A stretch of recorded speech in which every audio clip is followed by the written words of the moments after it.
Just about every student and teacher lived the COVID chaos last year. Chemistry teacher Mrs. Jackson was one of those teachers. Going into this new year, she knew she wanted to change the vibe. We were in a meeting, I think, or something, and they were talking about another teacher, some of the things that they were writing in their window, and just kind of tossing around ideas of things different people were doing. Before Jackson knew it, an idea sprung to her mind. Let's plant a seed of positivity. I thought of the positivity we tried to do before, and I was like, oh my gosh, I could do that in the window. That would be amazing. With the plan in place, only one more item remained to put her idea in action.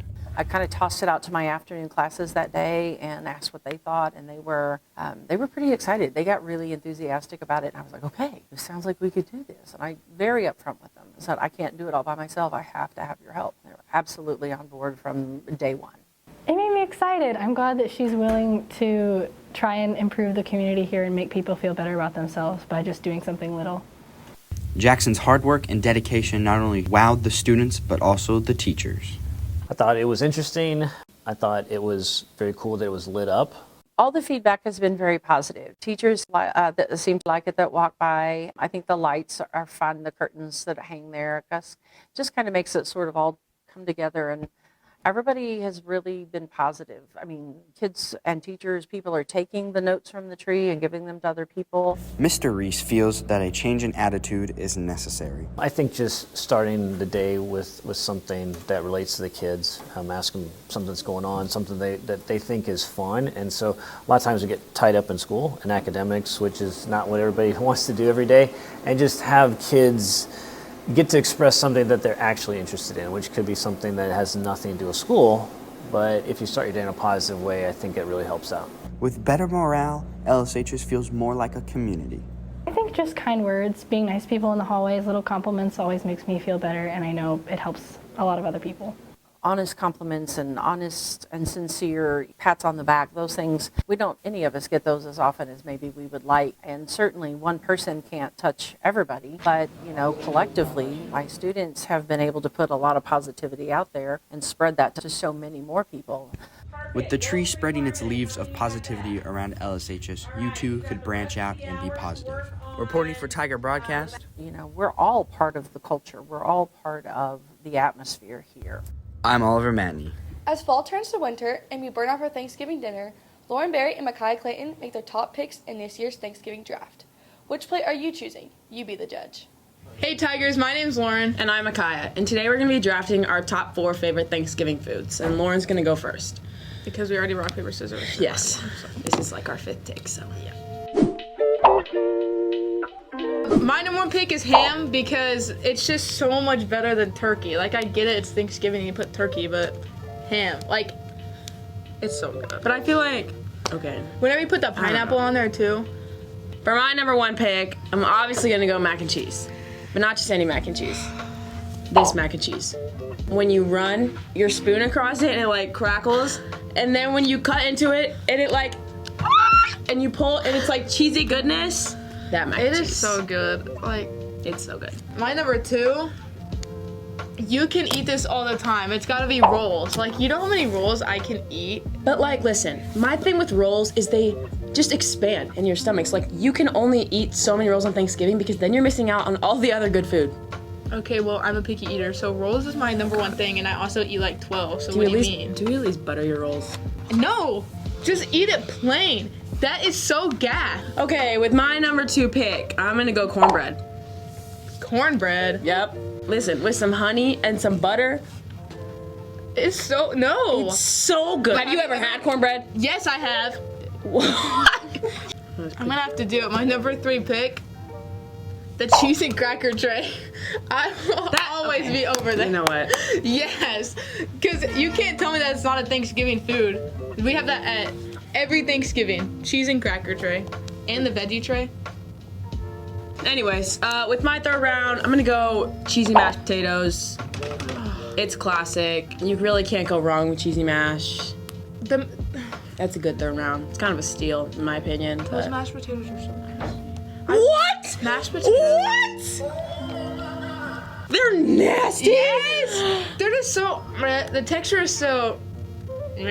What do you not eat mashed potatoes? We hope you guys enjoyed this draft. I obviously won. There's no question. Veggie tray being on a Thanksgiving plate is abomination, but that's all right. Anyways, The pickles are good. Signing out for fifth quarter. I'm Makai Clayton. And I'm Lauren Berry. See you next time, Tigers. Unfortunately, many athletes suffer injuries. In this next story, reporter Osan Obevlin and videographer Sophia Ayer show us how one LSHS junior took a strike and scored in other ways. Since Cooper Hart was a child, he's had dreams of playing high school sports. I grew up playing with Inside Edge. I think I started when I was like 7 or 8. I played for like KCBA, which is Kansas City Baseball Academy. I don't think they're around anymore, but it was just kind of a place to be when I was 10 or 11. All the time on the mound helped Cooper become a well-rounded player, until he suffered a few unexpected injuries that threw him out of the game. Freshman year, I had surgery on my elbow. I had Tommy John surgery because I tore my UCL, and then sophomore year, I had what I have now is my back. It was last winter when I was just doing off-season workouts, and then just one day I couldn't throw past like 10 throws without my back like seizing up, like and just getting real tight. We got the MRI results back, and I fully fractured my L4 vertebrae. I've got 5 months off everything, and my back hurts like all the time, and it's hard to walk, you know. Sometimes in the morning it's worse, sometimes in the night it's worse. It's hard to sleep. It's hard because like you always want to like work harder to get better, but when you're injured, you can't work harder. With baseball not looking like an option in the future, Cooper has set his heart on something different. So in the future, I want to be a physical therapist, but then also a pitching coach. So like a pitching coach with that physical therapy degree, because the best ones that I've just had growing up have always had physical therapy degree, and they have a new like modern understanding of how things work. Physical therapy is in his future, but currently he still remains in the game. I guess I just like coach my friends, like explain what I know to them. Well, it kind of started off as a joke with our friend Derek, who's never played baseball, and like trying to get him to throw kind of hard. Didn't really last too long. He kind of started working with us because he noticed a big increase in his velocity, so he kind of just wanted to like help us out. As he tries to get through this injury, he still has hopes for his future. He's the person I'm always talking to about baseball. The person I always text like after a game, like let you know how I did. He's always been there for me. I'll give him that. He's always like, if I always need someone to talk to or I need advice from someone, he's always going to be there for me. Probably just gonna see where it goes, to be honest. My plans haven't changed. I still want to go and play college somewhere, and I think I can do that, but I'm not gonna end it now. I'm gonna wait to the end, I guess. Signing off for Tiger Broadcast, my name is Osahan Obevlin. In the off-season, coaches spend time making changes. Lisa High School is no different. One change one sport is making could possibly save lives. Reporter Grant Thomas and videographer Aiden Warren explain. Football can be one of the most dangerous sports if not played correctly. In fact, according to Atrium Health, football players suffer from 50,000 concussions a year. As such, many coaches are trying to make a difference for their players. I think helmet safety is a big part of football because like nobody wants to get hurt playing football. Everybody trying to get better and be able to progress through their seasons. The technology of the game and understanding what concussions are and how they occur, how they happen, and how we can limit the amount of concussions due to long-term impact. Coach Thomas may be trying to help his players, but he played in an era where concussions were not fully understood. Yeah, I mean, the helmets we wore were a lot different. There was no technology in them. It's really just a hard shell and some air. Differences have turned to changes for this generation of football players. And as technology improves, so do our helmets. We've collected over 9 million impacts. Jerome Tucker is an advanced tech rep at Rydell, one of the key marketers for player safety with helmets. Rydell has recently come out with the brand new Axiom helmet. The Rydell team came up with the Axiom helmet based on our SpeedFlex platform. We've got feedback from coaches, trainers, players, and we've improved different features from the Flex to create the Axiom helmet.